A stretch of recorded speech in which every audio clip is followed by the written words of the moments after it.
Be a man or a woman of your word.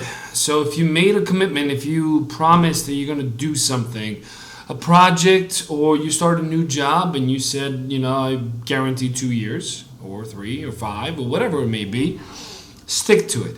Just because something maybe more attractive comes up right after that, you begin that.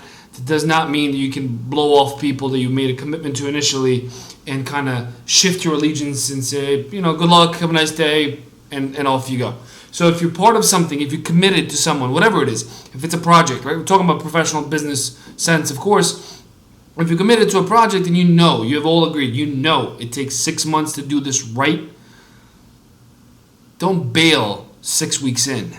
See it all the way through. And then work on other opportunities. You can line up other opportunities. You can work on multiple things at once if your contract and your terms allow for that. But don't just leave the commitment you've made. Because think about this. While short term for you, yourself, it might be a benefit. A little bit more money, something a little bit more prestigious, and so on. Long term, if you keep doing that, you're going to develop a reputation of someone who's not trustworthy, somebody who's not dependable, and if people can't rely on you, if they can't count on you, they don't want to work with you. So it's very simple.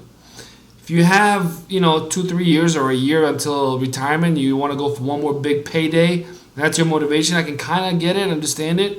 I'm still not supporting it, but think about it long term. It's a long game, or your end game is always long term. And if you have a decade or 2 or 3 ahead of you to still work and build your career, treat it that way. It's a step by step. It's a building stone after building stone with your eyes always on the ultimate goal that you want to reach.